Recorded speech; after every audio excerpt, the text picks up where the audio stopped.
को ताक झांक करते करेंगे, वैश्यागमन करेंगे। गुरुजी राधे राधे। गुरुजी के कोट चरण में कोटि कोटि प्रणाम। खुश रहिए। गुरुजी आज मैं कुछ क्वेश्चन जो बोलने वाला हूँ, मुझे लग रहा है कि मैं घर पे जाऊँगा तो मेरे घर पे मेरे लिए कलेश होने वाली है। तो गुरुजी मेरी उम्र 27 ईयर्स हो चुकी है और मेरे घर वाले लास्ट 2 से 3 ईयर से मेरे पे शादी का फोर्स कर रहे हैं और मेरी शादी करने की इच्छा नहीं होती। आप 24 साल के हैं? 27 27 ठीक है, 27 साल के हैं आप और परिवार के लोग शादी का दबाव डाल रहे हैं और आप शादी नहीं करना चाहते? जी गुरुजी। ये प्रश्न है आपका? जी गुरुजी। शादी क्यों नहीं करना चाहते ये बताइए। गुरुजी मैं देखता हूँ कि बड़े भैया की आज से 3 से 4 साल पहले शादी हुई थी और शादियाँ तो दोस्त में फैमिली में बहुत सारी हुई है, रिलेशन हुई। शादी के बाद जो कलेश वगैरह है गुरुजी, फैमिली में बहुत ज़्यादा चीज़ें बढ़ जाती है, तो मेरे को लगता है कि ये इससे बढ़िया बेटर ठीक है सिंगल। कितने भाई हो आप? गुरुजी मैं 2 भाई हूँ। तो बड़े भैया की हो गई? हाँ गुरुजी। तो उनकी चली नहीं शादी? नहीं, उनकी चल रही है गुरुजी, बट जिस हिसाब से हम पहले जॉइंट फैमिली में रह रहे थे उस हिसाब से नहीं चल रही है। क्या करते हो आप? गुरुजी मैं कंटेंट क्रिएटर हूँ। मैं भी। तो शादी नहीं करोगे बाद में, फिर ऐसा तो नहीं कि चलो शादी नहीं करो तो फिर बाद में पड़ोसन को ताक झांक करते रहो? नहीं गुरुजी ऐसा नहीं है। ऐसा तो नहीं करोगे? नहीं गुरुजी। देखो शादी क्यों की जाती है वो मैं आपको कन्फर्म बता दूं। शादी इसलिए की जाती है ताकि हमारी पत्नी हमारे मन को वश में करने में सहयोगी होती है।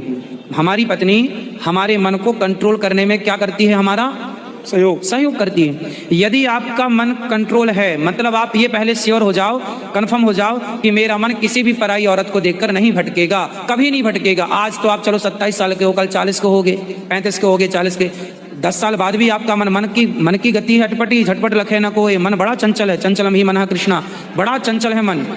तो फिर आप ये देख लो कि भैया आपका मन तो नहीं भटकेगा, और भटकेगा तो कहीं आप ऐसा तो नहीं कि शादी नहीं कर रहे हैं तो फिर किसी औरत के संग रहें, फलानी औरत के संग रहें। उससे अच्छा है 17 औरतों के संग रहने से अच्छा है विवाह कर लो और एक विवाह के बंधन में बंध के अपनी पत्नी के संग रहो। यदि आप अपने मन को कंट्रोल कर लो तो विवाह मत करो और निर्णय अभी ले लो। यदि अभी तो शादी का समय है, हो भी जाएगी। समय बीतने पर आप बुढ़े हो जाएंगे, 40 साल के हो जाएंगे, तब फिर कोई बाप अपनी बेटी भी नहीं देगा कि भाई बुढ़े को कौन देगा। और तब फिर मन चंचल हुआ आपका तो क्या करेंगे? फिर क्या करेंगे? वैश्यागमन करेंगे।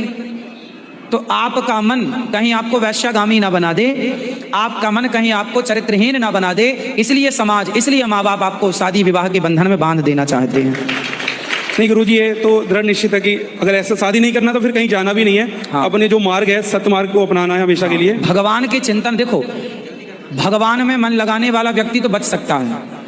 भगवान में जिसका मन लगा है वो शादी ना करे तो उसका मन चंचल होता है, फिर भी वो कंट्रोल कर सकता है यदि गुरु चरणों में है तो, भगवत कृपा गुरु कृपा से।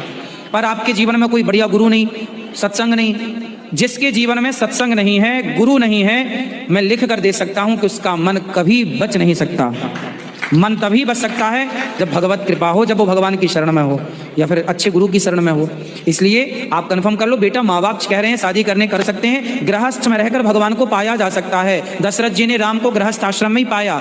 दशरथ जी के यहाँ स्वयं भगवान प्रकट हुए। देवकी वसुदेव गृहस्थ आश्रम में रह के भगवान को पाए। तो भगवान को पाने के लिए जरूरी नहीं है कि आप शादी ना करें, और आपका मन है ना करने का तो आप उसमें खुश रहें तो बहुत बढ़िया है, और आप चाहें तो कर लें। भगवान को ना भूलें किसी भी हाल में, चाहे ब्रह्मचारी रहें चाहे गृहस्थ रहें, हर समय भगवान को याद करें। भगवान ही हमारे पालनहार हैं, ये भाव रखें। अब आप कैसे रहें वो आप निर्णय लें। धन्यवाद गुरुजी। गुरुजी मेरा क्या है कि मैं वैसे तो 3 ज्योतिर्लिंग कर चुका हूँ, वृंदावन बहुत ज़्यादा आता हूँ और भक्ति मार्ग में बहुत चलता हूँ, लेकिन मेरे साथ क्या होता है कि मेरा कोई काम बनने वाला होता है, मेरे को लगता है अब सही चल रहा है, फिर वो खराब हो जाता है ऑटोमेटिक।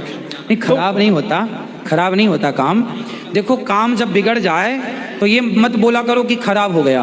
काम बिगड़ जाए तो ये समझा करो कि जितना हमने किया है अब उसके बाद कोई त्रुटि रह गई तो काम अधूरा रह गया। अब फिर नए शुरू से हम उस एक्सपीरियंस के साथ उस काम को आगे बढ़ाएंगे, क्योंकि हम देखो स्कूलों में डिग्रियां तो पाते हैं लेकिन अनुभव तो रियल जिंदगी हमें सिखाती है। वो अनुभव हमें आगे बढ़ाता है। और हर व्यक्ति की असफलता, देखो यदि मैं असफल हो भी गया किसी फील्ड में तो असफल हो तो जाऊंगा, लेकिन उस असफलता ने जो मुझे सिखा दिया, जो मुझे अनुभव दे दिया, वो अनुभव मेरी आने वाली सफलता में सहयोगी बनेगा। इसलिए आप ये मत कहिए कि आप असफल हो गए। असफलताओं के सारे सूत्र ले लीजिए, असफलताओं के सारे एक्सपीरियंस ले लीजिए और उसे आने वाली सफलता में सीढ़ी के तौर पर यूज कीजिए और आगे बढ़ जाइए अपने लक्ष्य की ओर। राधे राधे गुरुजी। गुरुजी एक इच्छा है, मैं आपके वहाँ के चरण छूना चाहता हूँ। अभी आ जाइएगा प्रश्नोत्तरी के बाद। एक हस्बैंड को अपनी